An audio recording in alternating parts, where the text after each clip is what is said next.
Friends, అందరికీ నమస్కారం. Friends, బ్యాంకులు ఒక్కోసారి విచిత్రంగా బిహేవ్ చేస్తూ ఉంటాయి. అలాంటిదే ఇప్పుడు ఈ కేసు కూడా. ఒక రైతుకి లోన్ ఇచ్చి మొత్తం క్లియర్ చేసిన తర్వాత కేవలం ₹9 చిల్లర మాత్రమే ఉన్నదని, అది ఖచ్చితంగా మీరు కట్టి తీరాల్సిందేనంటూ ఒక రైతుకి ప్రముఖ బ్యాంక్ అయితే వేధింపులకు గురి చేసింది. కోట్ల కోట్ల రూపాయలు ఎగ్గొట్టి వెళ్ళిపోయే వాళ్ళకైతే కనుక మాఫీ చేస్తూ ఉంటారు. నిజాయితీగా కట్టే వాళ్ళకి ఇలాంటి ప్రాబ్లమ్స్ వస్తూ ఉంటాయి. అయితే రైతు ఊరుకోలేదు, దిమ్మ తిరిగే షాక్ ఇచ్చారు. అసలు ఏం జరిగింది, ఏంటి వివరాలు తెలుసుకుందాం. వీడియో ప్రతి ఒక్కరూ తప్పకుండా ఒక లైక్ చేయండి. లైక్ చేయడం వల్ల మరింత మందికి ఇన్ఫర్మేషన్ చేరుతుంది. అలాగే ఛానల్ని సబ్స్క్రైబ్ చేసుకుని ఫాలో అవుతుండండి. ఇంక వివరాల్లోకి వెళ్ళిపోదాం. సోషల్ మీడియాలో రకరకాల న్యూస్లు అయితే కనుక వైరల్ అవుతూ ఉంటాయి.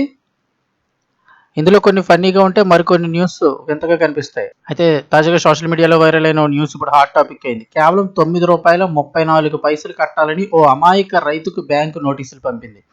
నోటీసులకు రియాక్ట్ కాకపోవడంతో మెసేజ్ల మీద మెసేజ్లు పంపిస్తూ చుక్కలు చూపించింది. అదేమి చిన్న చితక బ్యాంక్ కాదు, ప్రముఖ బ్యాంక్ అయినటువంటి కెనరా బ్యాంకు.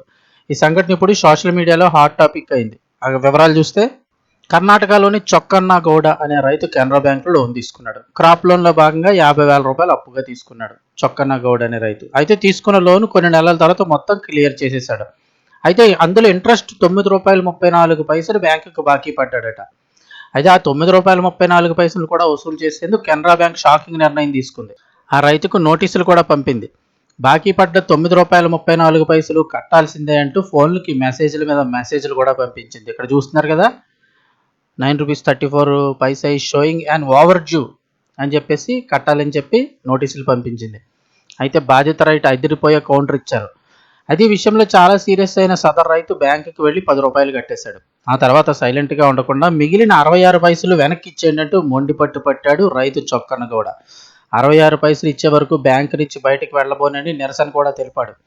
ఇక రైతు నిరసన తెలిపిన నేపథ్యంలో కెనరా బ్యాంక్ అధికారులు తలలు పట్టుకున్నారు. ఇదెక్కడ తలనొప్పిరా అంటూ 66 ఎలా ఇస్తామని రివర్స్ అటాక్ చేసే ప్రయత్నం చేశారు. అయితే తన దగ్గర ₹9.34 వసూలు చేసిన మీరు ఖచ్చితంగా 66 వెనక్కి ఇవ్వాల్సిందేనంటూ రైతు చొక్కన్న గౌడ నిలదీశాడు. ఇక వాళ్ళే అయితేనే డబ్బులా మనే కదా, అయితే డబ్బులు ఇచ్చేదాకా తాను వెళ్ళేది లేదని రచ్చచర్చ చేశాడు. దీంతో సంఘటన కూడా హాట్ టాపిక్ అయింది. రైతు మొండి పట్టడంతో ₹10 వెనక్కి ఇచ్చినట్లు సమాచారం అందుతోంది. ఈ సంఘటన వైరల్ కావడంతో నెటిజన్స్ రకరకాలుగా స్పందిస్తున్నారు. బ్యాంకు వాళ్లకు బాధిత రైతు అదిరిపోయి ఆన్సర్ ఇచ్చాడని, అలాగే అందరూ కౌంటర్ ఇవ్వాలని కామెంట్లు పెడుతున్నారు. మరి ₹9.34 కోసం కెనరా బ్యాంక్ ఎంత కక్కుతు పడుతుందా అంటూ మండిపడుతున్నారు.